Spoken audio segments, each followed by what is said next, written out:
Ramaya Ramabhadraya Ramachandraya Vedase Raghunathaya Nathaya Sitaya Patiye Namaha.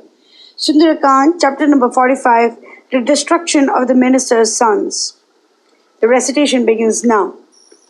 The 7 sons of the ministers, blazing like fire in their splendor, started from the hall of the audience with the commands of the Lord Ravana on their heads and eyes.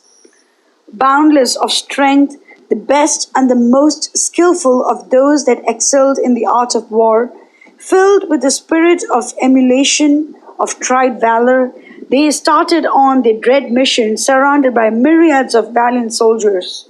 Their cars gay with flags and banners and filled with windows wrought of gold, thundered on like huge cloud banks. They twanged their bows curiously inlaid with molten gold.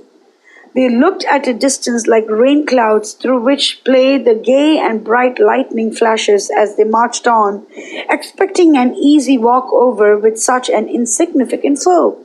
But their mothers, kith and kin and friends were heavy with grief and despair, for the news reached them that the mighty Kiṅkarīs themselves fell beneath the consuming rage of the wonderful monkey. Not so the sons of ministers who drew near Hanuman as he sat over the gate. They tried every one of them to forge ahead of others and be the first to take the creature alive. They poured a ceaseless stream of arrows, even like rain clouds, and with their huge cars rolling with noise of thunder, they hemmed in Anjaneya around. But he towered over them like a huge mountain with cataracts and waterfalls and cascades, for he was literally coated with the darts of his opponents. In the blue sky and clear overhead, he coursed with matchless speed of the flying cars, like unto the Lord Vayu disporting himself in his elements, in the midst of clouds decked with rainbows. Maruti played with them for a while in the sky as he took note of their strength and weakness. Then he gave a frightful roar that turned the hearts of the Rakshasa hosts to water and swooped down in their midst with lightning speed.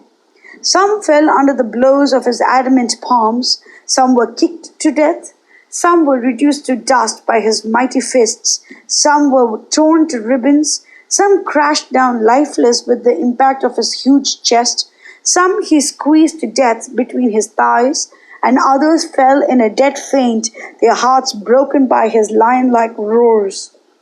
Thus did those sons of ministers meet their fate, at the sight of which their followers were seized with panic and hid themselves wherever they could. Elephants trumpeted harshly. Horses fell down where they stood as if struck with lightning. The earth was hid under the cars that now lay broken to bits. Their flags, banners, pennons, and umbrellas, a shapeless mass of ruin. The brooks, the streams, and the other watercourses around ran blood, and the vast city of Lanka resounded with strange and unpleasant cries of agony and terror. In this wise did Maruti destroy the renowned Rakshasa hosts. Rejoicing in his boundless strength and matchless might, he waited over the gate for the other Rakshasa heroes to give him a chance to breathe himself. Mangalam Koshlendraya Mahaniya Gunaptiye Chakravarti Dhanurjaya Sarvabhaumaya Mangalam.